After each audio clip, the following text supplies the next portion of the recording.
Hey, what's going on, fellas? And welcome to the October Coaching for Proverbs Triple X Club. If you are with us for the first time, if you have joined in the last month, I want to welcome you guys to the coaching videos. We have one of these coaching videos every single month. It should be coming to you through a text. If for whatever reason you don't ever receive a devotional on a Monday morning, or if by the end of the month you haven't received a text or a link to the coaching video, you can always find the coaching video on our YouTube page. You can also always find it linked on our website. So I want to jump right into this month. Again, really quickly, I want to sort of explain what the purpose of the coaching is. One of the things that I really believe in is the fact that we have to train ourselves in the fight against sin. We have to train ourselves in sort of battle tactics. And the coaching specifically is hopefully going to help each one of us develop lifelong habits and patterns as we develop sort of a game plan, a strategy, a battle plan to fight temptation, to destroy sin, specifically lust in the heart of every man, as we drag these struggles and temptations and weaknesses that we have, as we take them out of the dark places, the hidden places of our lives, and literally drag them kicking and screaming into the light, into a public sphere, so that we can see them better, identify them more easily, more clearly, and then more than anything else, we need to put them to death. So that's really the purpose of what we're doing in the coaching. The devotionals, not Evo Devos, there are not emo devotionals, whatever, seems to be popular in the world today. Very emotionally driven, very feminine, sort of an effeminate flair. We're trying to do the opposite of that. We're trying to do things that are very robustly masculine and biblical and godly, and fighting sin, fighting temptation, destroying the flesh is very biblical. It's very godly. It's a very manly and masculine thing to do. So again, I'm proud of you for joining the fight. I'm proud of you for choosing to fight instead of being passive. Remember, we're always fighting passivity. We're always fighting weakness. We're always fighting inaction. We're fighting laziness. We're making war on our flesh. So that's what the purpose of these coaching videos is for. And if you are watching and you're not a member of Proverbs Triple X Club, I want to invite you to check out our website, proverbstriplexclub.com. Click on the link, join the club. I want to challenge you to make the investment in yourself. And you can obviously get resources online for free. We give away our resources except for one thing. Club members not only get a devotional and coaching videos, but they get unlimited access to Triple X Club meetings, Proverbs Triple X Club meetings, which happen several times a month in various counties around Northeast Florida. And that really is the secret. So if you haven't been to a club meeting yet, and there are several club members that aren't coming to meetings, I want to challenge you to crucify your pride in the fear, which is keeping you from getting to meetings and looking dudes in the eyes and talking about the weaknesses, the struggles, the temptations, etc. So enough about that stuff. I want to jump right into our training, our coaching this month. We're going to be in Revelation chapter 21. And one of the things I'm trying to do is I'm really trying to be less polished on purpose, because I want a few things to come across in the videos. I want sincerity to come across. I want transparency to come across. I want people to see and realize this is not staged. This is very much who I am, who we are, what we're trying to accomplish, what we're trying to do in the lives of men in the church, particularly in the part of the world that I live in and work in. And so instead of having perfectly polished videos where there's never a mistake, there's never a mix-up or a mess-up, I want these things to be as genuine as they can. I want not only personality, but the reality of who I am as a man and as an individual. The fact that I still struggle, that the weakness of my flesh is not something that happened 15 to 20 years ago, but I still struggle with the flesh today. I still have to fight the flesh today. I have to resist the temptation towards just giving in to whatever temptation I might have, to the weakness of the flesh, to toward lust, towards pornography. These things are not things I conquered 20 years ago, but the things that were literally destroying my life 20 years ago that I continue to fight today, fighting indulgence and fighting overindulgence. It's not just resisting the temptation towards looking at pornography, but I have to be careful with overeating. I have to be careful with alcohol. I have to be careful with all of these things, because the temptation is to indulge in pleasure and overindulge in pleasure, which is a dangerous thing, because if I'm overindulging in one area of my life,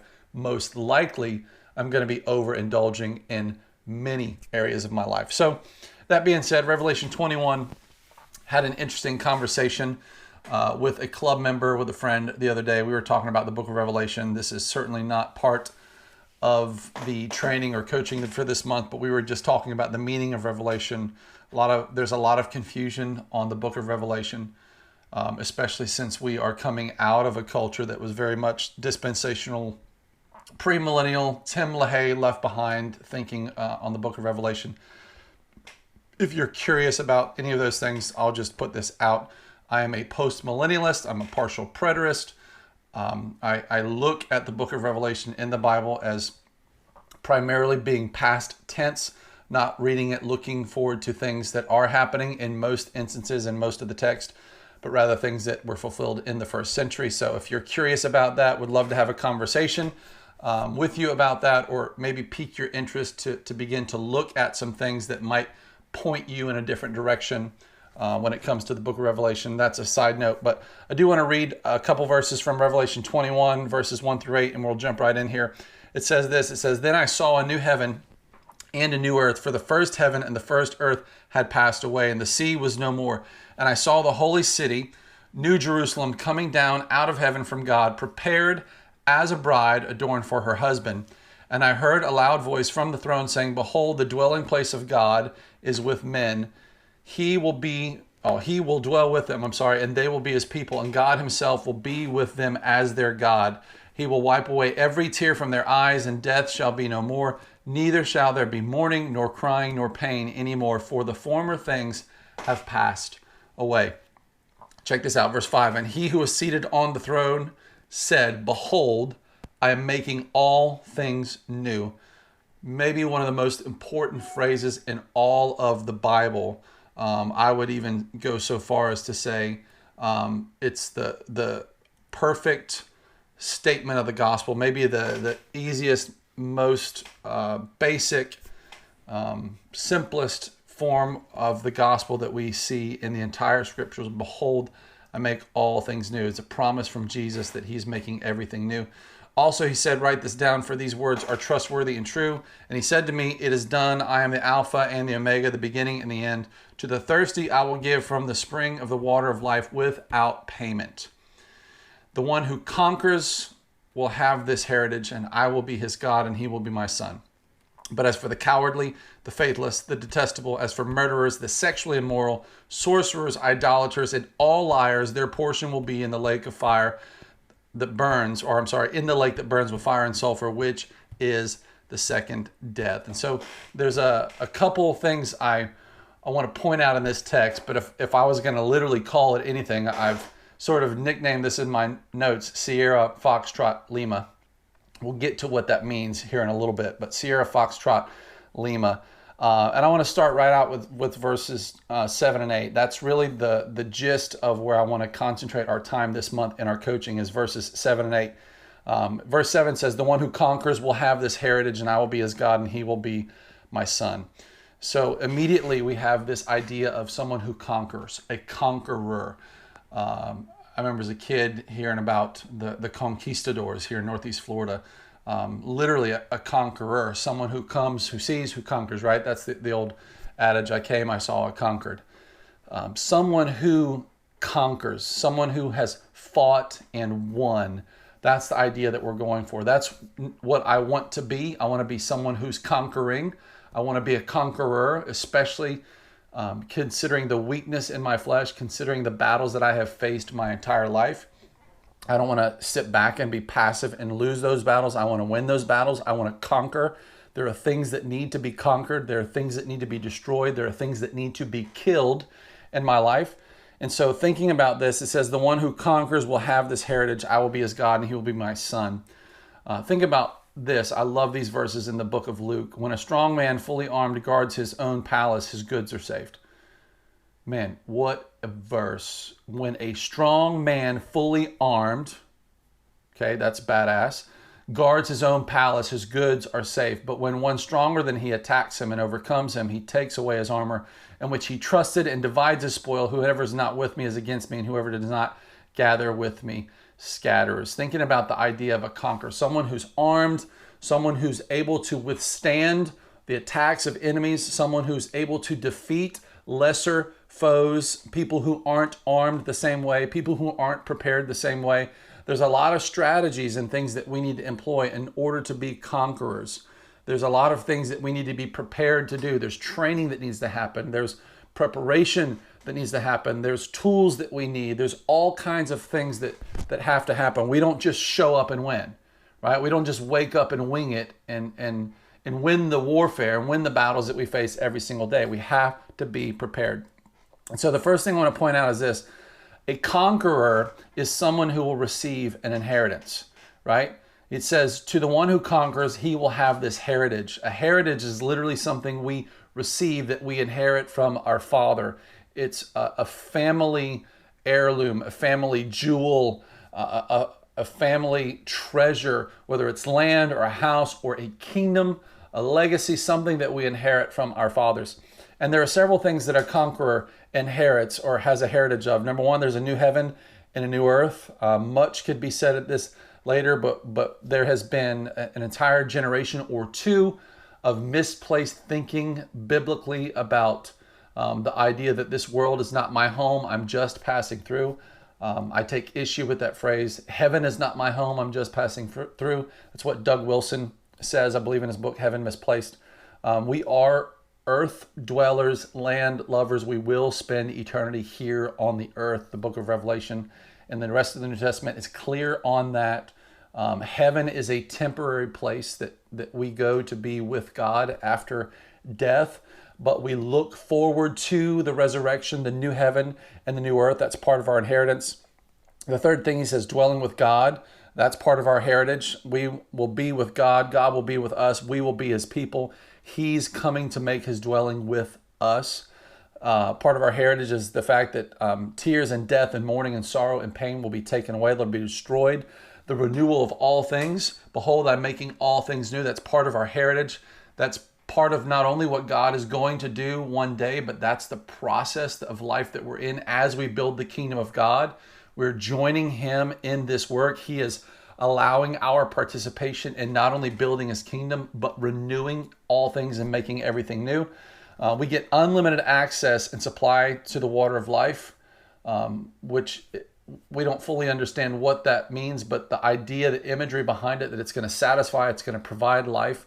The older we can look back into history and look at cultures, we can see in every culture how water has been important and a source for life.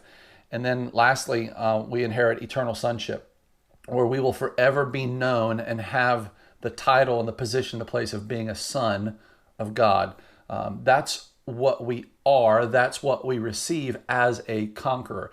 But again, that doesn't come automatically. We don't wake up and get that. We get that when we fight and when we win, when we conquer, when we defeat the enemy, when we destroy the enemy, which is ourself, our flesh, the world, and the devil. Then we not only conquer, but we receive those things as an inheritance. Notice this as well. A conqueror is just as much about what you are as it is about what you aren't. Okay, so a conqueror is someone who receives these things. A conqueror is someone who inherits these things. A conqueror is someone who fights and wins the battles. But a conqueror isn't just what he is. A conqueror is what he isn't. And that's what I want to spend a few minutes thinking about and talking about this month. In Revelation 21:8, we get a list of things that we as conquerors are not. So remember, the Christian life is all about, we see in the epistles, the letters of the Apostle Paul, particularly Ephesians, things that we put off and things that we put on.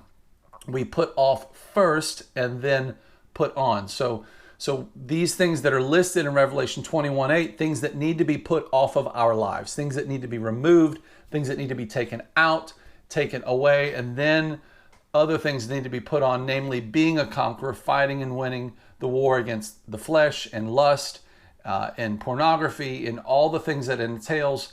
We need to put on this fighting mentality and destroy those things. But first, we need to take these things off. And there's an impressive list in Revelation 21:8 of things that we need to take off, things that you and I are not if we're in Christ.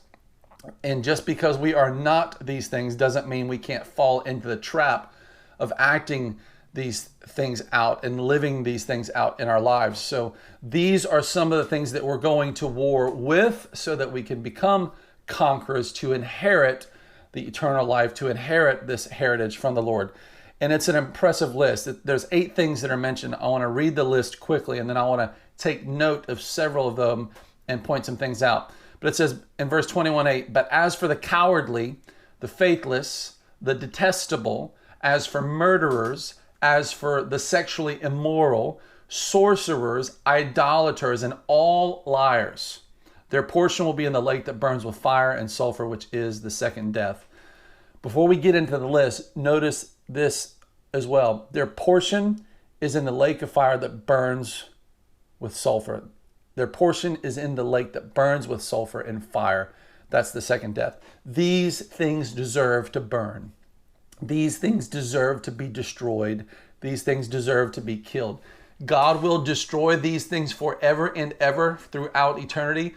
So you and I should be destroying them in our lives. Our lives should echo and mimic things that will happen throughout all eternity. So if God is going to destroy these things for eternity, you and I should be destroying them in the here and now. Cowardly, unbeliever, abominable, murderers, whoremongers, sorcerers, idolaters, liars. Those are all things that are in the list. And I want to go through 2 through 7 first, and then we'll talk about the first and the last, because those are the bookends and they're very closely related. So let's look at these things. So the first thing we have on the list, it says the unbeliever. Literally apistos, the opposite of faith, someone who has no faith. One of the things that we have to remember is that even though we're fighting our flesh, even though we're fighting physical things, even though we're fighting things that are very, very real for us, it's still a spiritual battle. We don't wake up and fight this enemy. We don't wake up and fight these things with our hands as much as we fight with our minds, our hearts, our spirit. Remember Romans 8:13, right? If by the Spirit we put to death the deeds of the flesh, then we will live. And so the battles that we're fighting each and every day are by faith. It's not just in our hands or in our minds or in our flesh, but it's a spiritual battle that you and I are facing. Though we walk in the flesh, 2 Corinthians 10:3, we don't wage war according to the flesh, because the weapons of our warfare have supernatural power to destroy strongholds. So this is a spiritual and physical fight, and it starts with faith. Next it says things that are abominable, detestable, literally things that have a stench that causes you to turn away. Things that literally reek so bad that we can't stomach the smell of it. There are things in our lives that we should detest. There are things in our lives that should make us sick. The thought of them should make us vomit. And so these things will burn in a place with fire and sulfur for eternity. These are not things that you and I can tolerate in our lives. They must go, right? Next it says murderers, those who take the lives of others, particularly the innocent. Whoremongers, it's the Greek word pornos, someone who literally sells his body for someone else's pleasure, enjoyment, or for money. That should hit home with us because of much of the battles that we're facing. The struggles we have in the flesh is with pornography, it's with sexual brokenness, it's with masturbation, it's with things that are so closely related to sexual immorality, that these things must go. Again, these things are going to burn in the lake that burns with fire and sulfur for eternity. This pornos or porneia, all these Greek words that are dealing with sexual brokenness, they have to go.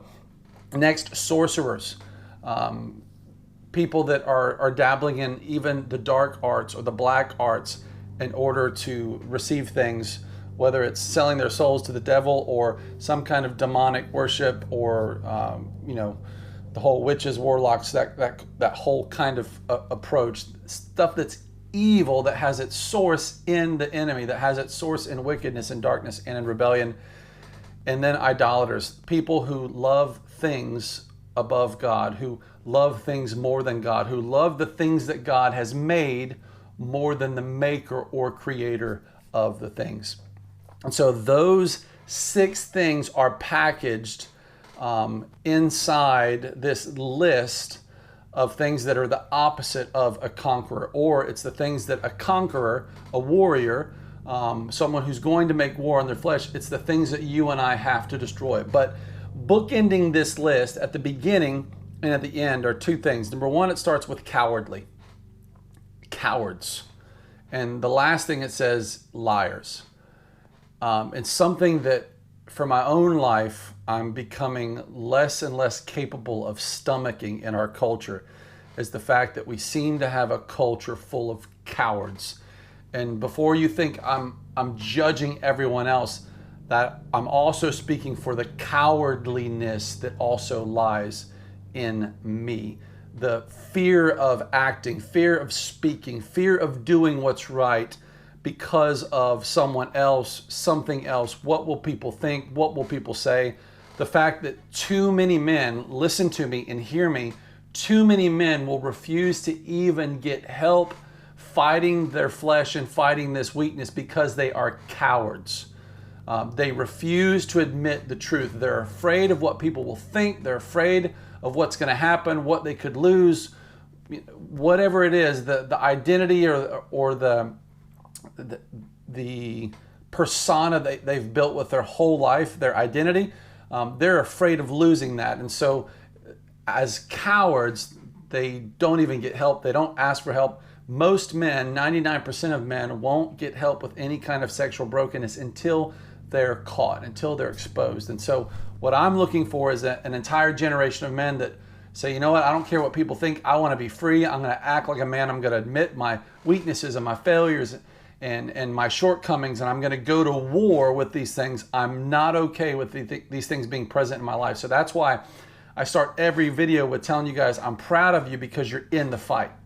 I'm proud of you because you're not being passive. You're being active, and you're going at the enemy. You're going at your weakness. And so there's too many cowards in the world who don't want to act, who don't want to speak, who don't want to do anything. They want to remain passive because they're cowards. They're afraid. Okay, the difference between a coward and someone who's not a coward isn't that the coward is afraid and the other guy isn't. No. Conquerors, warriors, I mean, we can be afraid. We just don't let fear paralyze us. It's okay to have fears. It's okay to have insecurities, but we're not going to sit and lay around in a fetal position afraid to act because of those fears. We're going to get rid of the cowardice, and we're going to act, we're going to live, we're going to fight with faith, the fight of faith, because we want to be free. We want to honor God. We want to glorify God in our bodies and our spirits, which belong to Him. We want to fight and win the war against lust. So that's the first things, is cowards. We have to fight cowardice. I have written here, there is a kind of evil that makes you sober. There is a kind of evil that makes you sober. Welcome to 2020. The kind of things that are floating around that men are occupying their days and their time and their effort and their energy with is disturbing. And I have something else written down here too. There's a difference between assassins and managers. Assassins and managers. We don't manage sin. We kill it. So there is sin in our hearts. There's sin in our lives. Lust lies deeply rooted in our hearts and minds, and it must be dealt with. It must be killed. We don't try to manage it. We don't try to control it. We freaking kill it. And we kill it every single day. Men, now is the time for killers. Now is the time for assassins, not managers. We kill sin. We don't manage it. All right. So that's the cowardly aspect. And then very closely related to cowards is the other bookend, and it's liars. People who speak deliberate falsehoods, or people who refuse to speak the truth. Cowards and liars are so closely connected because liars are cowards.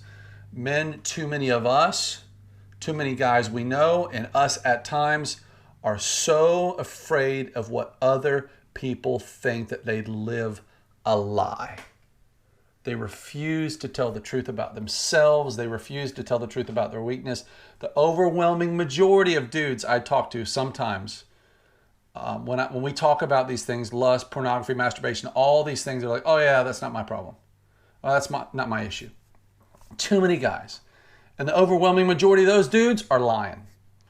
Doesn't matter that you're not enslaved to pornography. What are you doing with lust? How are you fighting lust? What have you done with that mind harem, that place that you take women, every woman you see that's attractive, that place you take her in your mind? And Jesus warned about that in Matthew 5. Whoever looks on a woman with lustful intent. What are we doing with this area of our life? Too many men are not fighting it. That's why we struggle the way we do. That's why pornography is so prevalent. It's why 70% of dudes in the world are watching porn and whacking off like it's a professional sport. Okay? Liars, guys who deliberately speak falsehoods. And so that's why I've nicknamed this coaching Sierra Foxtrot Lima, because SFL, stop fucking lying. That's what I want to burn home in your mind this month. Stop fucking lying.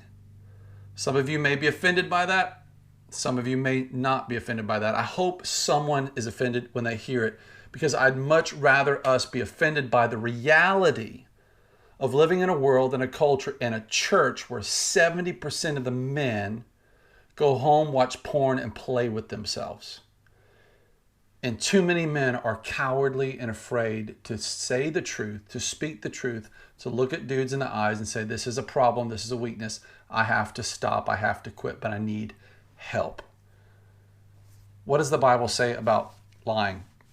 Well, for Christians, we're commanded over and over and over not to lie. And the reason we're commanded over and over not to lie is because the first instinct that we have when confronted with difficult things, when things that we're afraid of, things that we're ashamed of, is to lie about them. We see it in the garden, right? The whole idea of sin coming to the world, and in our cowardice and our fear running from God. And then when confronted with sin, we begin to create lies and start throwing other people under the bus. It's what we do. Colossians 3, 9, and 10. Do not lie to one another, saying that you've put off the old self with its practices. Luke 8, 17. For nothing is hidden that will not be made manifest, nor is anything secret that will not be made known and come to light. The truth about our struggles, you know those things, the things that you've been trying to hide for years, the things that we refuse to hide any longer in Proverbs XXX Club, those weaknesses, those things that we're disgusted by, the whole world will eventually know, because it will work its way out into every area of our life. And everyone will know. That's a terrible and wonderful grace of God. And I want to illustrate this by something that happened recently. I don't know if you know who the name Jeffrey Toobin is. Jeffrey Toobin was a guy that works for the New Yorker. He works for CNN. He's a blogger. He's written a whole bunch of books. He's a political commentator. He's on cable news all the time. Well, last week, literally last Monday, never forget it because it was my wife's birthday, this story came out about Jeffrey Toobin. Apparently, he was on a Zoom call at work and he got caught masturbating on the Zoom call. It's freaking disturbing as it is embarrassing. We can probably all feel for him, because we would probably all feel the same way if we got busted whacking off, right? Because we've all been there. But I want you to listen to this article really quickly, and I want you to pay attention to a couple things he says, because they have a pretty massive importance in our lives as we fight the flesh and as we fight sin. It says, the New Yorker suspended reporter Jeffrey Toobin for masturbating on a Zoom video chat between members of the New Yorker magazine and WNYC radio last week. Toobin says he did not realize his video was on. I made an embarrassingly stupid mistake believing I was off camera. I apologize to my wife, family, friends, and coworkers, Toobin said. I believed I was not visible on Zoom. I thought no one on the Zoom call could see me. I thought I had muted the video. I didn't think anyone could see. That's it. That's the problem. That's the issue. I didn't think anyone could see me. That's because we live our lives hiding, covering, concealing our weakness. Like Achan, our lives are at risk and our families are at stake because of things that are buried underneath our tent. We have so buried and concealed and hidden these things so that no one can see it. And can you imagine being exposed? He's on a Zoom call with his coworkers, with dozens of people. They have a break in the Zoom call. Everyone's going into breakout sessions. He thinks he turns his video off, and then he opens up another video and he's doing some kind of Zoom sex with somebody, and he starts whacking off, and all of a sudden his coworkers are literally watching him put his hand on his junk and masturbating on a Zoom call. CNN analyst, author of multiple books. He's got a little bit of a seedy past like you and I do as well. But he got caught doing those things. Can you imagine how humiliating and embarrassing that situation is? Well, by God's grace, none of us have been put in that exact situation because we all probably could have been busted in a similar way. But too many Jeffrey Toobins of the world won't get help with their weaknesses and sins until they're busted. Nothing is hidden that will not be made manifest. Nothing is secret that will not be made known and come to the light. Ephesians 4:25, therefore, having put away all falsehood, let each of you speak the truth with his neighbor, for we're members of one another. We have to put away the conscious and intentional falsehood because of the cowardice, and we need to speak the truth. Matthew 15:18-20, what comes out of the mouth proceeds from the heart, and that defiles a person. Out of the heart comes evil thoughts, murder, adultery, sexual immorality. Sound familiar? This is our list. Revelation 21:8. These things come out of the heart. Theft, false witness, slander. These are the things which defile a person. But eating with unwashed hands does not defile anyone. John 8:32. You will know the truth, and the truth will set you free. Dudes, if we want freedom, if we want freedom from lust, if we want freedom from porn, if we want freedom from masturbation, if we want freedom from all these things that defile us, that come out of our hearts, we have to get rid of the cowardice, and we have to tell the truth. Cowards and liars and everything in between are going to burn in a lake which burns with fire and sulfur. And if we fight these things, if we destroy these things, if we conquer these things, we have an incredible heritage from God. But it's not automatic. It's not going to happen just because we name the name of Christ. We have to wake up and go to war with these things every single day if we want to be conquerors, if we want to be more than conquerors in Christ Jesus. So here's the practical and tactical this month. Here's what I want to leave you with. Besides this challenge, I want you to think about something. Here's a quote I want to start with. It's from loosely a friend's Facebook post. I'll give you his name in a second. I don't know him personally. We're Facebook friends. He's, among other things, a producer, makes movies, a lot of cool stuff. You should check him out on social media. Lives out in Moscow, Idaho now. His name's Darren Doan. Pretty awesome dude. Check it out. But I want to share one of his quotes, and then I want to talk about some of the things that we need to concentrate on this week, this month. From time to time, I comment on the state of Christianity here in America. I'm more than 20 years into my faith, come from a gnarly past, and because of that, seem to have a unique ability to smell fakes and know which way the wind is blowing trend-wise. So for those who could care less about faith in God, etc., you can stop reading this here and check back in when I go back to the creative agency film production Making Things posts. And here's what his assessment is on the world and the church today. The creeds are done. Calvinism is done. Baptizing or not baptizing babies, it's done. The rapture, Done. Making fun of Kirk Cameron is done. Yes, you, Babylon Bee, because you can't be funny when it's true. Here's the new orthodoxy. Here's what matters, right? Do you have a backbone?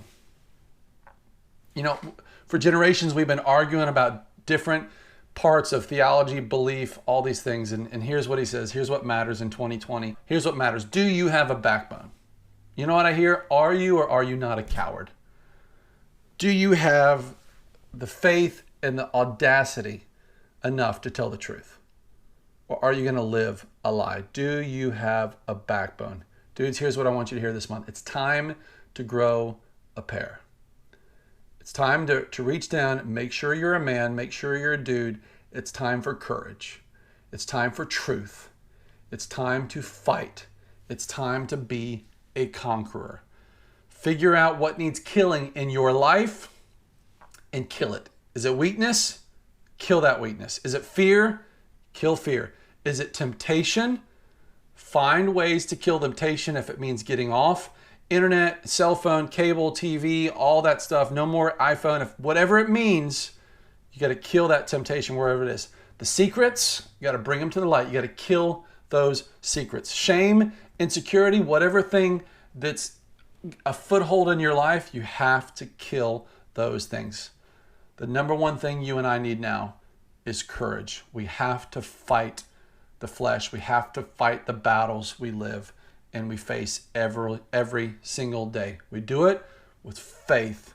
We do it with courage. We do it with the truth. And when we have the courage to do those things, we become more than conquerors. We receive an incredible heritage from the Lord. So that's the coaching this month. Get to a club meeting soon. Make sure you're taking every opportunity that's before you. You're reading the devotionals week in and week out. You're watching the coaching. You're starting these conversations, not only in club meetings, but in your circles, in your family, with your friends.